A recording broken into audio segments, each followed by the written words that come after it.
ง่เติบทุกคนของได้แล้วทุกคนเป็นได้นี่คือกระถางแล้วทุกคน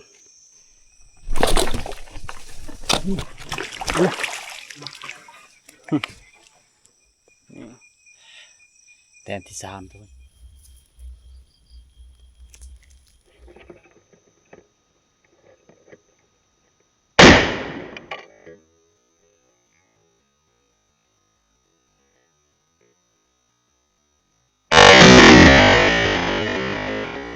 นี่เห็นแล้วทุกคน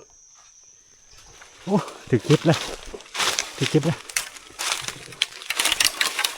เรียบร้อยแล้วทุกคนมาหูเผานางกรอบทุกคนยังชิคูดออกอยู่ได้นี่เอารถโอ้ขักเนาะแก้วอยู่บนคืนไปทุกคนตัดสินใจแล้วป่ะนี่สิลงหวยก่อนตัวนี้ป้าไว้นี่ก่อนคันว่าอันนั้นกะเฮาขึ้นมาแต่พุ่นพุ่นแหละจังไปกับบ่าวผู้นะคันว่าอันนั้นกะมื้ออื่นลงหวยดีกว่าทุกคนเพราะอากาศมันร้อนแห้งเลยจะได้มันก็ต้องลงนะหวยนี่คันว่าบ่มีคนกวน 100% เลยว่าลงนะไปนอนดักยานประมาณ4 ทุ่ม 5 ทุ่มจะสิขึ้นมานะเบิ่งสถานการณ์ทุกคนถ้าว่ามันมีจรีบ่คือกะขึ้นมาไว้ประมาณทุ่ม 2 ทุ่มก็ขึ้นทุกคนจะเป็นว่าบางมันกินหมากอันนี้นะโอ้ปานมาถีบโอ้นี่มีแต่บางกินโดนแต่ว่าบางตัวเดียวกินเบิดคืนไม่ใช่ปานมาถีบนะมาพับตัวนี้ทุกคนโอ้ทางมันไปโอ้นี่มีต้นหมากบางนะเดี๋ยวจะเข้าเบิ่ง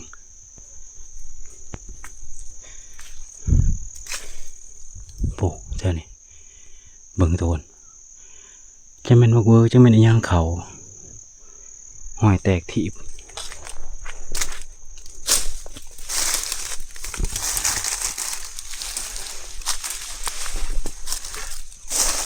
นี่มันเหยียบ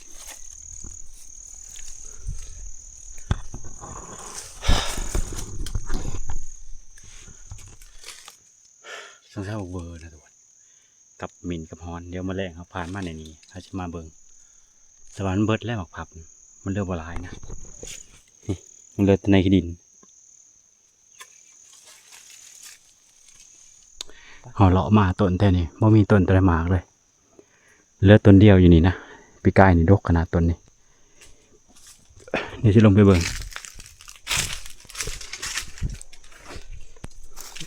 เห็นแต่ทางฮอนไปต้นนี่ไปเดือดเติร์ดเลยนี่ทางมันไป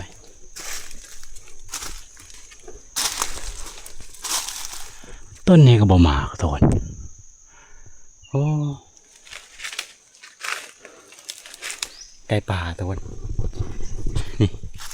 ให้ลงมากินน้ำนะมันยืนอยู่นี่นะ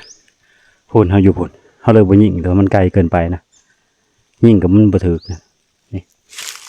มันแลนคืนนี้มานี่3 ตัวนะต้นไป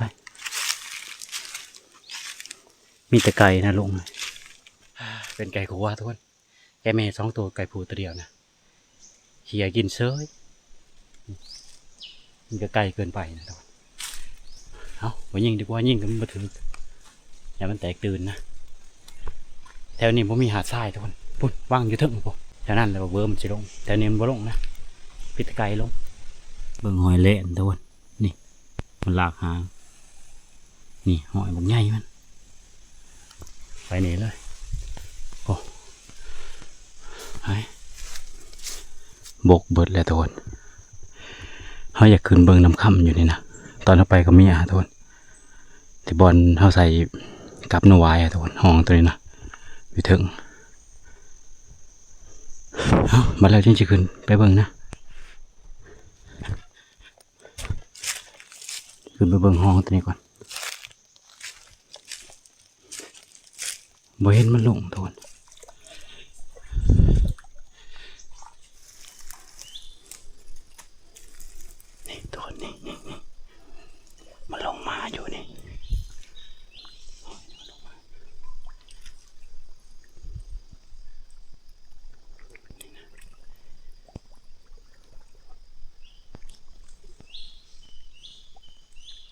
ขึ้นไปเบิ่งอยู่เทึงอาจจะเดือดกว่านี้ก็มีไก่ป่ามาแล่นไปเถิงทุกคนไก่กลัวนะโอ้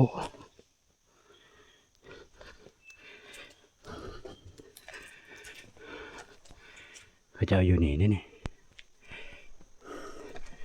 มันแต่ป่านะ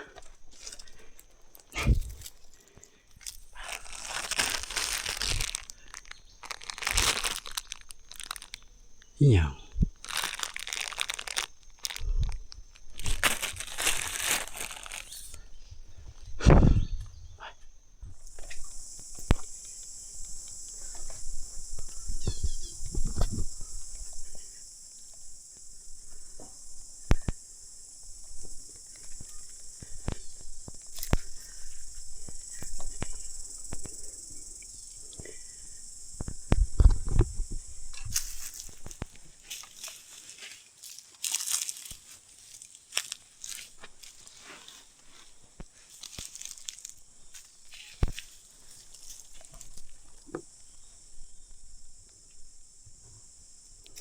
มาลงมา2 มื้อนี่ทุกคน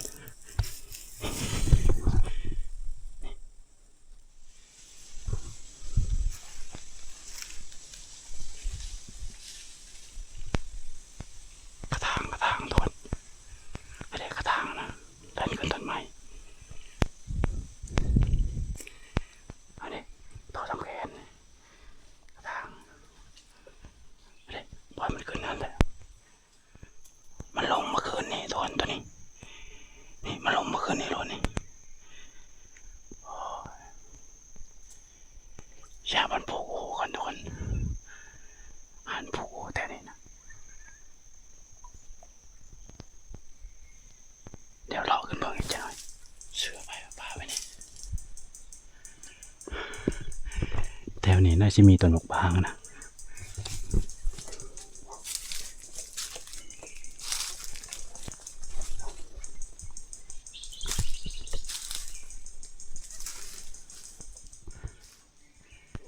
มีที่หินกระโหลกกระเหล็กโดนบ้าคิดว่าแถวนี้ต้องมีต้นมะบางโดนเป็นปลาไหลเนี่ยมันมักนะต้นมะบางแถวนี้ต้องมีนะเดี๋ยวไปซองมืออีกหน่อยแล้วก็ลงมาผมมีว่างนะแถวนี้มีที่หินกระโหลกกระเหล็กไปลงไปดักบอลนั่นแหละทุนบอลมันแม่ปะไปนอนผูกเปย์อยู่นั่นแหละไปผูกเปย์นอนนั่นแหละทุนไป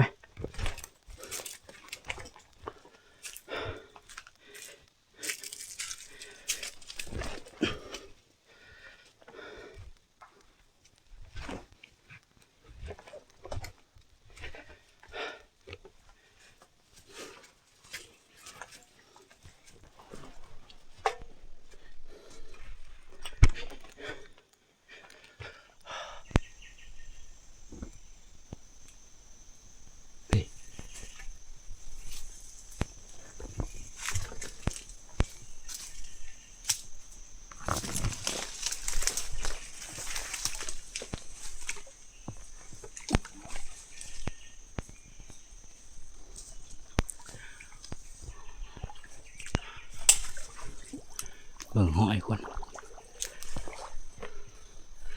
โหมันมาน้ำห้องตัวนี้เลยดอก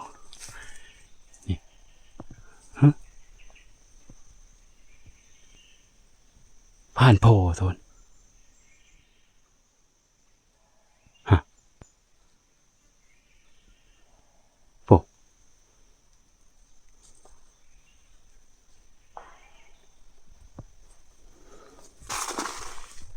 เอาไปช่วยจะได้ยิงมันดอก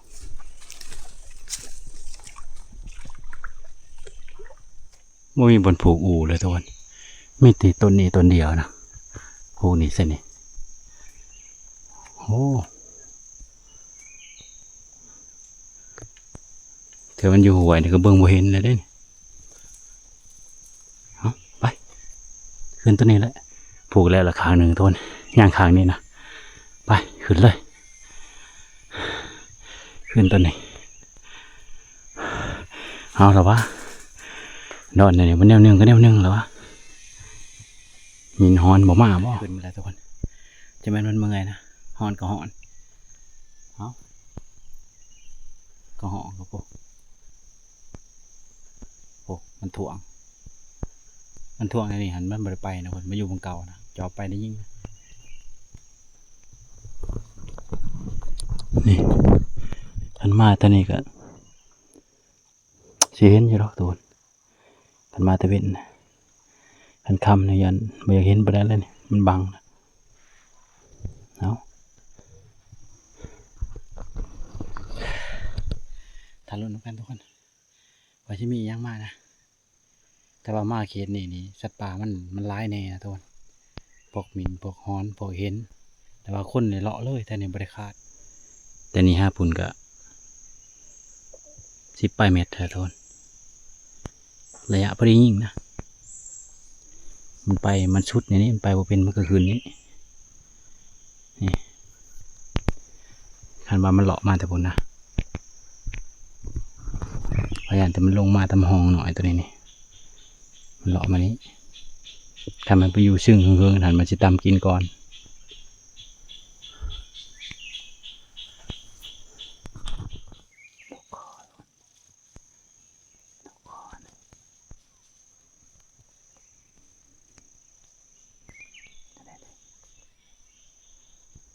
2 โตนะ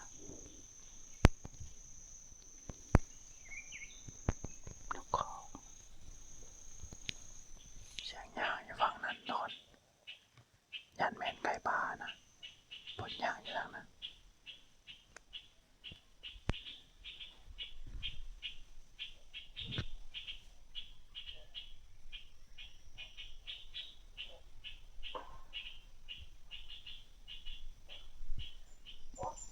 ยังว่าท่านมียังมานะมีแต่เสียงสนั่นเทบใจมันยังตัวยังบางทีอาชิมาตัวคำก็มีมันแล้วแต่นะทุกคนเธอมันอยู่ไกลมันก็ลงเธอมันอยู่ไกลมันก็บ่ลงนะมันลงแบบเด็กก็เลยเพื่อมันชิมาหอดถ้ามันอยู่เขตไกลๆมันกินแล้วมันอิ่มแล้วมันก็ลงหมูเป็นประเภทหมูปลาเป็นประเภทที่ว่ากินตลอด24 ชั่วโมงทุกคนกินกระยิดกระย่อนนะจะไหนกินจากเสียงยังทุกคนอยู่ถึงเวียนไปเวียนมาระดับชั่วโมงปลายยังมาลงมาอยู่ยานเป็นแมงเก็ดนะว่าแมงเก็ดก็หอน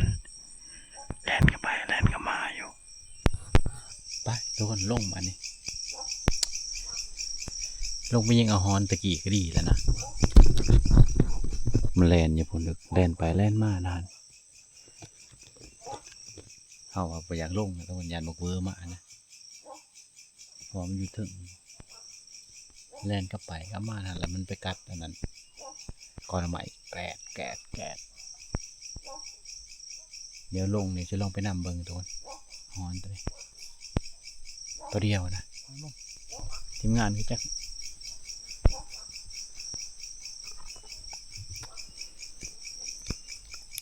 วอหาก่อนจักมาหอดหรือยังนะ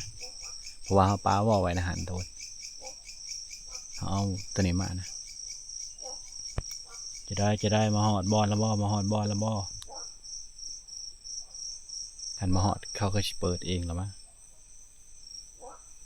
ยันมาทันมาหอดได้ยินบ่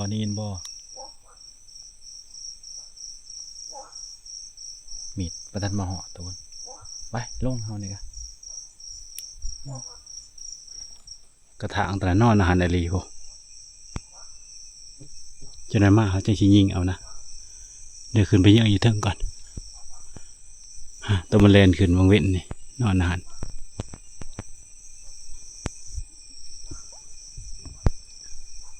ตัวเดียวนะ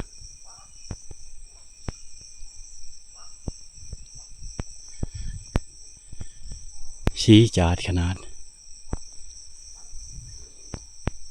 โอ้หันตัวหนึ่งตัวเด็กลูกมันตัวนั้นจับเอาก็ได้นะเบิ้งชี้จับเอานะ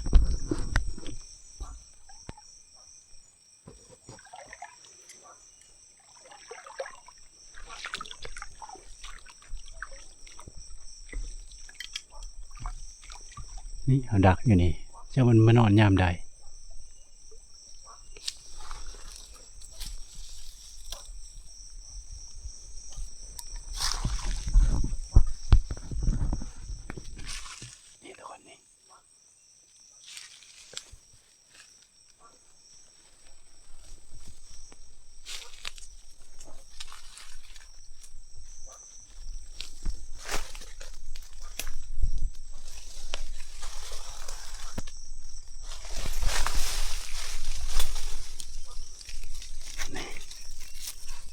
ใหญ่เติบตัว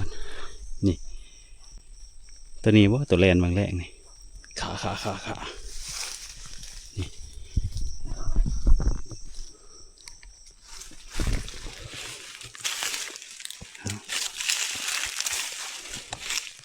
หมาแล้วตัวนั้นทุกคนโอ้วังตัวนี้มีกระถางนี่แต่ทุกคนเป็นคนบนเยื่องนะเห็นแล้วแต่ตัวใหญ่อะไรเนี่ยมันบนนอนที่หมวยนะทุกคนโอ้มันจะนอนอยู่ทึ่งตัวใหญ่อะไรช่วงมันลายๆบางหันไปแต่ละคืนบางหันได้ประมาณ20 ป้ายทุกคนเขาเยื่องหวย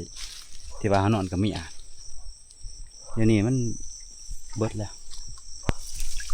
จังมันเบิดจังว่าจะได้นะบ่เห็นเดี๋ยวนี้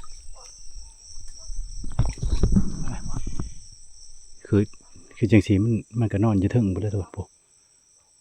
แต่ว่าเขาเยื่องเห็นมันสิต่อไปแล้วก็แสงไฟเอานะเพราะว่าเป็นสีอันนี้คือตัวนั้นแหละนี่ตามเลยตัวนะ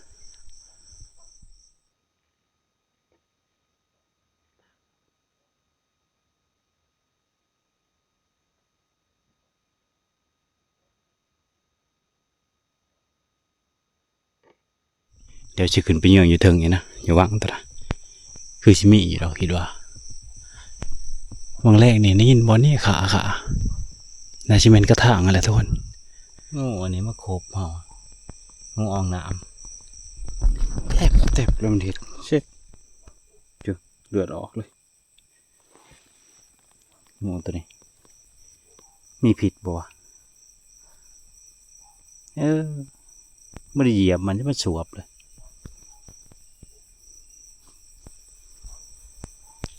คือสิบ่มีผิดดิ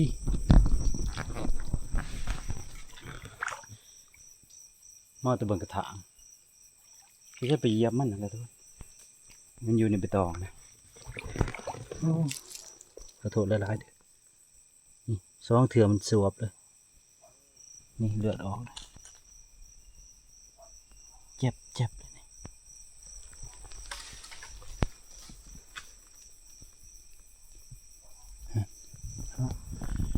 อาจจะยังกระถางถ้าไปเท่านึงก็ไม่ได้เห็นไม่ได้กระถางเนี่ย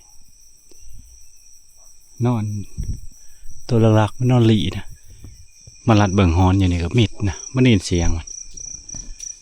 พอไม่ยังเบิ่งกระถางแถววันนี่ก็บ่มีนะมันบ่ได้เป็นว่างใหญ่มันบ่อยู่ต้องเป็นว่างใหญ่ๆมันจะอยู่นี่นะ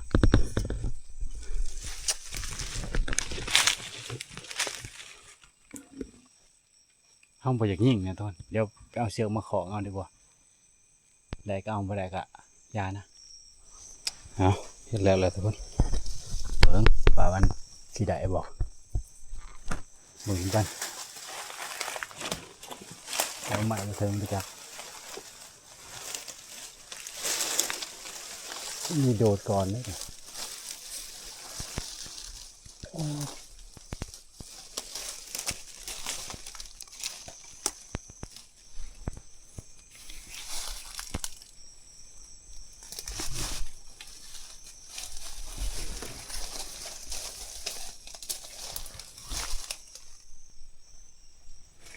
ปุ๊บ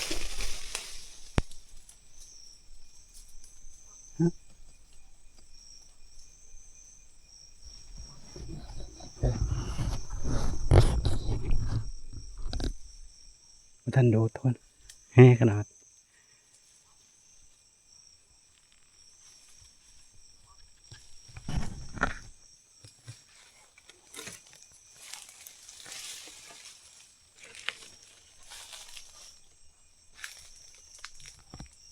ข้างบนนี่เสียเลย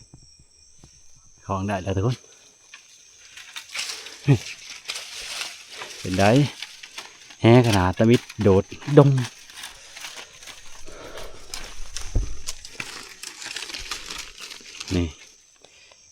นี่คือกระถางแล้วทุกคนบ่ใหญ่ไปได้นะ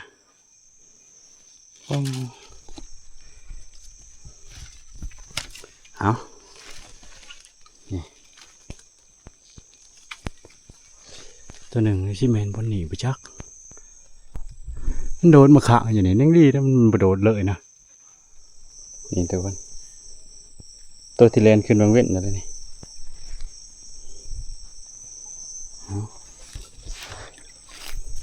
สองตัวเลยทุกคนวางเป็นประคอทุกคน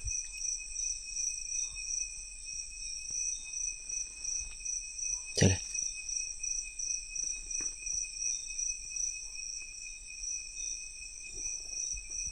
จนไม่ต้องหรือเปล่าโอ้นี่ประคอจะได้จะเอามันได้นี่หูขนาดประคอตัวนี้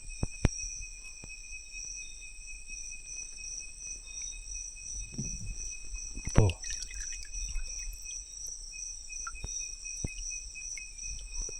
อะไรกันมัน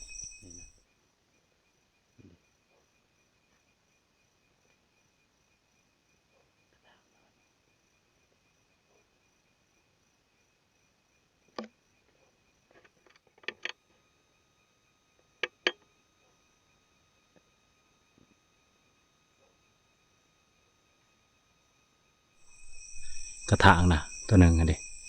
ตัวนอนสูงขนาดตัวนี้เดี๋ยวจะได้เอามาเลยของเอาคือเก่านะ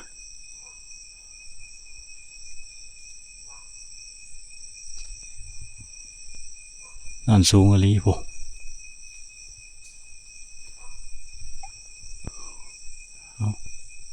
ตัดใหม่ก่อนทอนมาเนี่ยตัดใหม่ของก่อน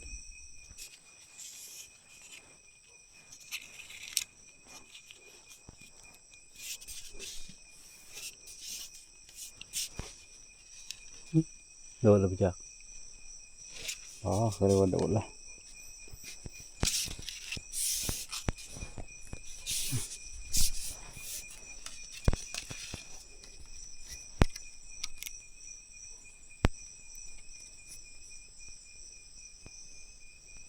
เอา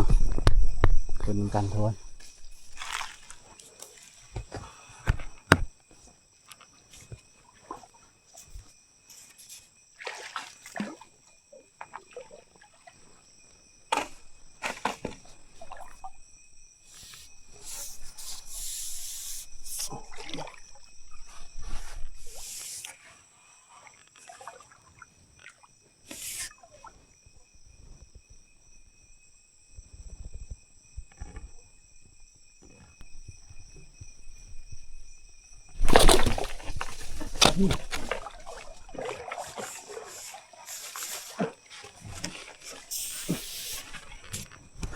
ว่าทุกคน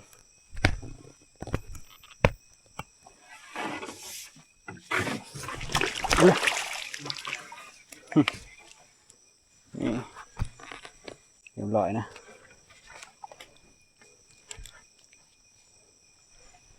โอ้หัวนี่รุดตรันบางอย่างรุดน้อยน้อยนึง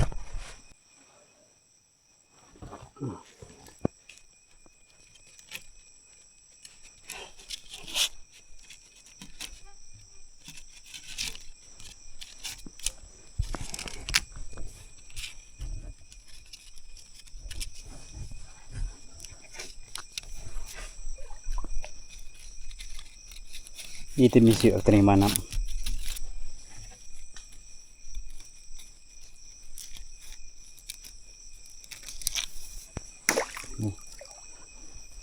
เอาละทุกคนแต้มที่3ทุกคนนี่แต้มที่3นะโอ้เอาคันมันมีเห็นแล้วนะทุกคนไม่ยากนะกระถางนี่ไป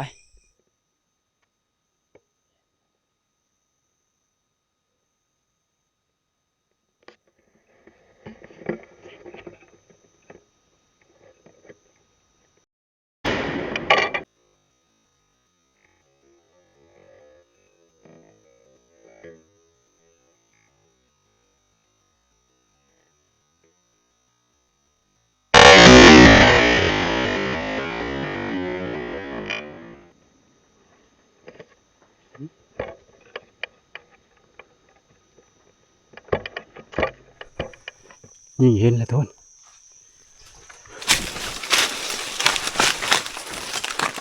เจ็บแล้ว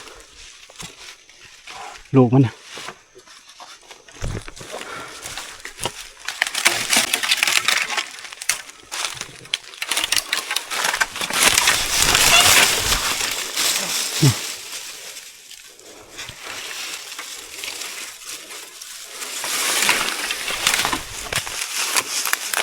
เรียบร้อยเลยทุกคน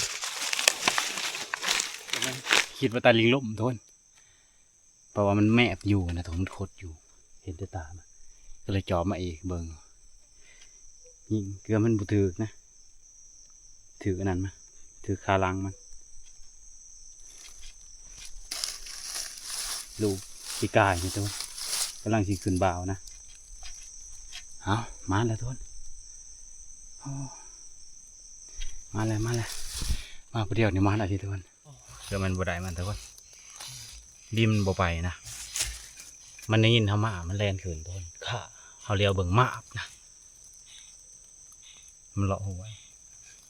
มันงอยอยู่ไหมตัวนี้นะงอยอยู่ไหมหักตัวนี้นี่เขายิงบอลนี่แหละพูดเขาอยู่หลุมปุ๊โอ้ถือว่าใกล้เติบนะทุกคนถือเสย นี่แหละมันจะได้ทุกคนใกล้ก็ถือค้ากะยู่นะถือค้ามิดเดียวทุกคนค้าหักไปบ่เป็นไปมาแล้วรอบนี้ย่างใกล้นะบอลเท่านี้จากสิพอย่างอีกทุกคนตาลุ้นน้ำกันนะ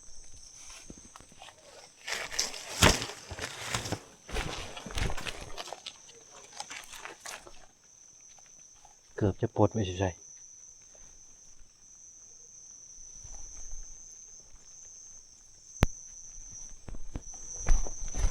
ตัวนี้ส่งเข้านะตอนเข้าไปกับเมียนี่ป้าไว้อยู่นี่เพราะว่ามันขาดดาบ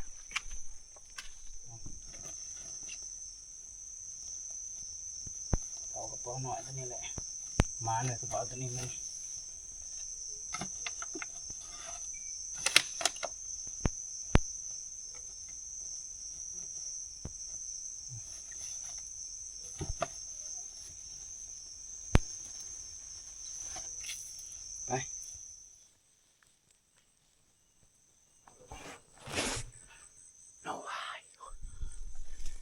นูวายพอนูวายนูวายเสื่อมกันโอ้โอ้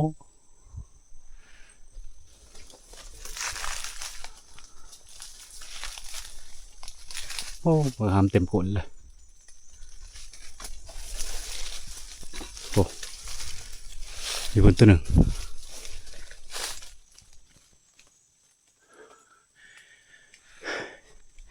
เสียงแรงสนั่นที่พ่อแม่ได้เห็น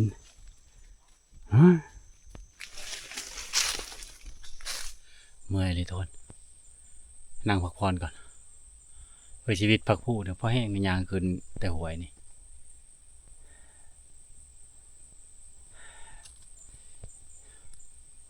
คิดเห็นสภาพตอนไปกับเมียกับประตาสงสารนางอยู่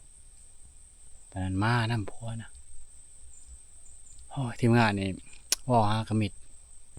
พยันมื่นเสาพอเลยจังสิได้ขึ้นมานะโอ้เอามันนี่คือชินอนผู้เดียวเลยทุกคนจะชีเห็นยังกินนะเช่นที่ชิคัวเห็นกินอันนี้มันใส่มันนะทุกคนกับตับบานมันนะมาบอลแล้วทุกคนบ้านนี้จะได้ถึงงานเฮา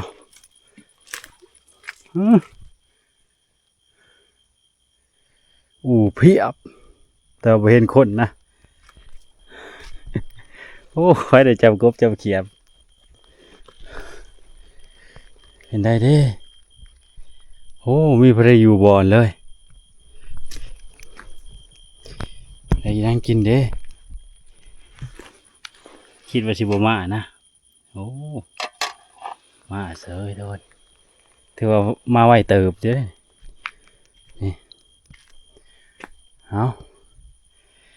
แต่ว่าเพชรพายอยู่นะว่าหาจะไม่มีประตอบเซ็ต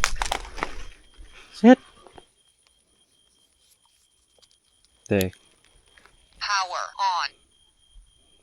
พอเรื่อยว่ามีประตอบอยู่ซ้ายได้ยินบออยู่ซ้าย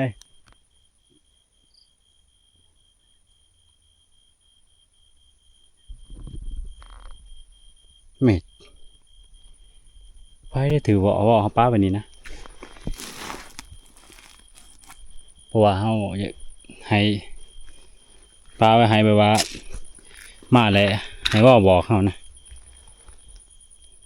จะใช้ถือไปแล้วบ่ได้เปิดนะในพันปลาดุกบ่จักบ่เปล่านี่แม่นบ่ในพันปลาดุก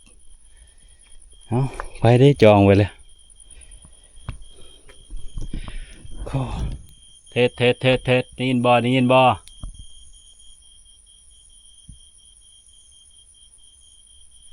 ถ้าทีมงานเขามาแล้วทุกคนเขาจังสิเผาอีเห็นนะเบิ่งดอกจะหน่อยมากไปคิดนี่เลยอยู่ซ้ายอยู่ก็สวยพุ่น มาเด้อมาเผาเห็นเด้อ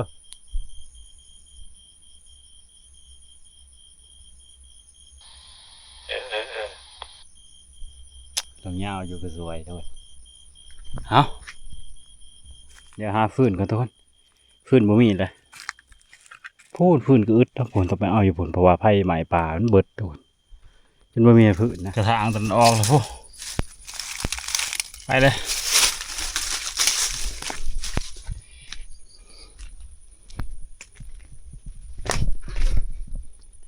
จะได้เชื่อมันได้โอ้ของเอาได้มาแล้วยังมาให้ของบ่เดี๋ยวนี้มันอยู่ในถ้ำ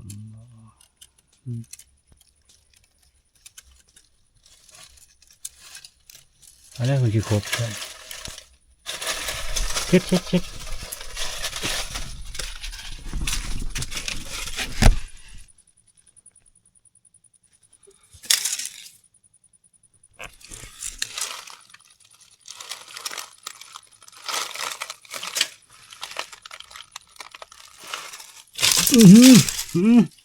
มาไปเถอะปะ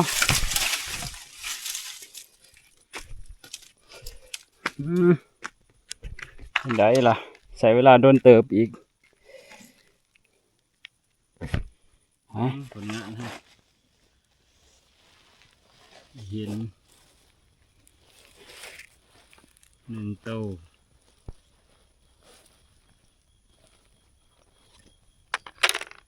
ข้าง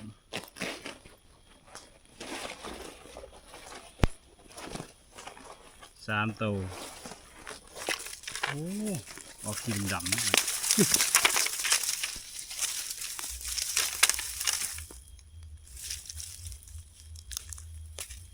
มันครบเดี๋ยวก็ให้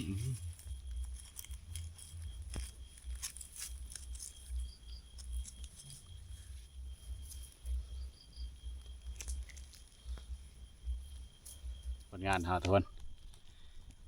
กระถาง3 ตัวนะตัวนี้กลับไปเห็นตัวหนึ่งเห็น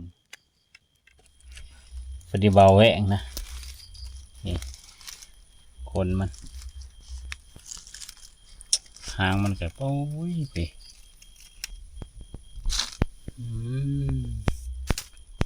ทีมงานทำมาอยู่เต็มเบิดแถวนี้นะเขาคิดถึงเลยที่เขาลงไปพุ่นนะว่าแล้วก็เขาอยากไปอยู่ในหันเขาคิดว่าทีมงานเขาเมื่อเนี่ยมาบ่หอดเสยทุกคนไหวนะเพราะว่าตอนเขาโทรหาอยู่หันก็ล่างเสียออกทุกคนเพราะว่ามันเที่ยงแล้วมันสิบ่ายโมงไปแฮะก็ล่างเสียออกแต่บ้านแสดงว่าย่างมาไหวนะไหวเติบอยู่เกินทำไปนางหันจะเองทีมงานนะดีแล้วลงไปลุมเชียร์แต่ว่าบักเวอร์มันบอกเขาแต่ว่าคำทุกคนมันบ่ลงบนแมพนะมันก็แล้วแต่จังหวะนะทุกคนบางทีมันก็ลงตอน4 โมงค่ำๆมันลงหาเลาะดุดหาเลาะแม่น้ำนะกับตี 3 ตี 4มันลงตามที่เราเคยเพาะแถวหวยคือจังอยู่คำแขนเขาเพาะประมาณตี 4งานทำมาแล้วบ้านนี้จะได้สบายดีทุกคนโอ้ เม็ดเนาะคำเม็ด โอ้ พ่ออยู่ เอา เดี๋ยวเขาไปอันนั้นนะเขามาคกินถ่ายกินนางกรอบเด้อเหลือ2 คนนะเหลือในพันหน่อยในพันผูกกับอันนั้นกับจานจอยเพิ่นจะไปทางใด จากพากันลงป่าแล้วไปจากเป็นได้เฝ้าหยางอยู่บ่ โอ้อยากเลยได้อยากกินน้ำกรอกเลยอยากเลย โอ้เอาจัดไป ก่อนที่บกรอกเลย ยังดีนะยังมีให้กินดังกรอบเนาะ เอ้ยอย่างดีเลย ก็ได้ว่าทำถึงเมืองคนตกอย่างนี้ไงโอ้ เต็มบางเอาบ่มันได้เห็นอย่าง มันคือช่วงเดือน12เนาะ บ่ช่วงยามพ้นนี่ยังมันกู โอ้ ยามนี้บ่มัน ช่วงได้ก็พันหมองกินจนน้ำมันปวดหัว ใช่แล้วตอนนั้นฟังปูได้ อันนี้ครับมันเขาลดมันแล้วเนาะบอก จังว่าแล้ว จริงว่า แต่ก็เอาหัว ถ้ารถมันจะไฟมันจะตัวตรงนี้มันมีน้ำมัน โอ้เดือนก็ขึ้นเลยบ่าวผู้เผานางกรอบทุกคนยังสิขูดออกอยู่ได้นี่อ๋อถ้าละขูดคักอยู่เห็นยำนี่บ่มันนะนี่บ่อยากมันปานใดแห้งๆอยู่ปลาเจียวทุกคนใส่ข้าวขัวนะนี่ปลาเจียวใส่ข้าวขัวคือรสให้มันหอมนี่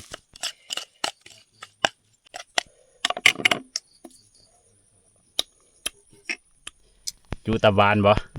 โอ้นางกรอบตับหวานเบิ้งชิมจักบาท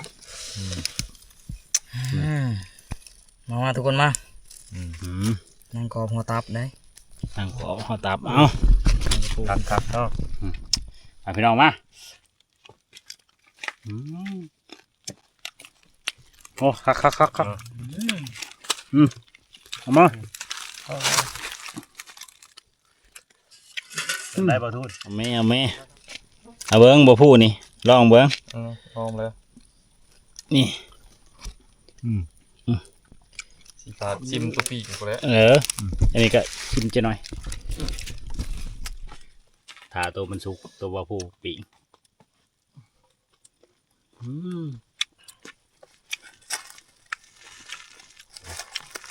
แซ่บ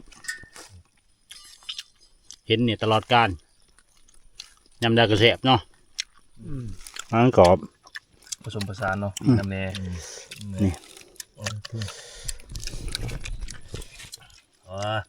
สองคนจักไปทางใดจักลงปลาหรือว่าจักดัก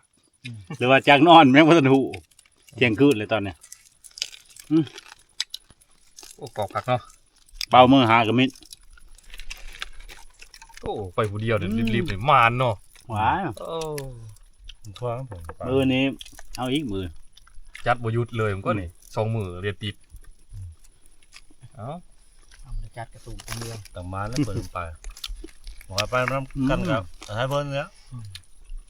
มาถือช่วงมานเด้อถือช่วงประมาณหนึ่งว่า จับแจ้ง จะมันไปกินหมักปางในใส่กระเดียกระดอกโอ้ยผู้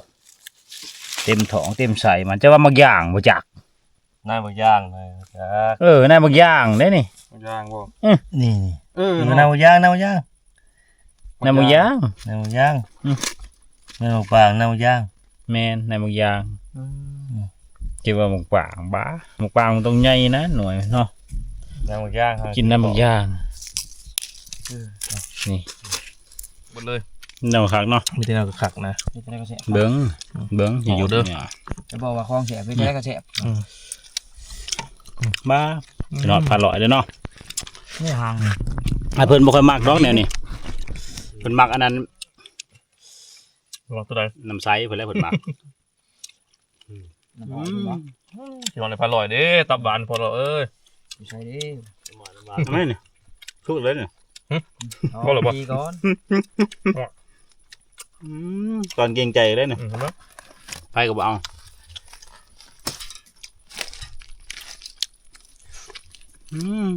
คักเอามาเลย เด้อเด้อ ใช่คัก ผู้สำลาได้เนี่ยเราเด้อ มาผ่านไงประมาณแล้ว นี่ มันก็ทับเอาเบอร์ยานหัว เนาะทำสิแก้ม มันเดียว มาผ่านกู้เขาบางที จังไหนเด้อเดี๋ยวทีมงาน ง่ายได้มืออื่นฮะเข้าอีกได้ ว่าไปยามใดพอยามนั้นสะพานพูดไปกับพ่อ อยู่หันทำบ่ปลาคนไปอยู่ด้วยมืออื่น ไปเอาไว้จากคนเลยบาดเนี่ย ให้พากับผู้เฮ็ดลงหมดดู ไปอยู่เรียบร้อยแล้วแลนไว้กูเก่า เฮารถกันบ่ไก่โคมก็บ่เห็น โอ้คักเนาะแก้มอยู่บนคืน แกมเป็นแกมเนาะจักอะไรเป็นไดเอาไหมพอแล้วได้ข่อยยังสำลาบบ่นี่ แม่น บ้าเบิ่งเฮ็ดเวียกให้เบิ่ง มีครบสูตรทั้งสุกทั้งสำราญ คันฮอนบ่ได้คันตัวนี้ข่อยฮะกะอยู่มาโอ้ยมันขนาดนี่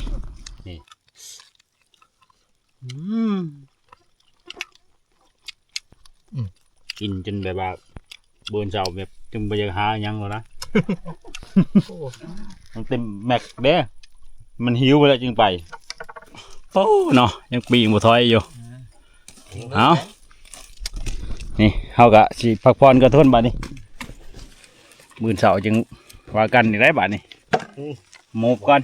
เอาใหม่เนาะ กินอิ่มแล้วเว้าใหม่เลยได้โมบกัน หาอูเลย คันไปก็มีสิทธิ์อยู่ดอกแต่ว่าบ่ทนเมื่อยเลย พอเนาะ พักผ่อนนอนก็ทุกคนบัดนี้โอเคนะคลิปนี้ก็บ่มีหยังสิขอจบไว้ส่ำนี้แหละจะได้ก็ถ่ายติดตามกันคลิปต่อไปทุกคนเอา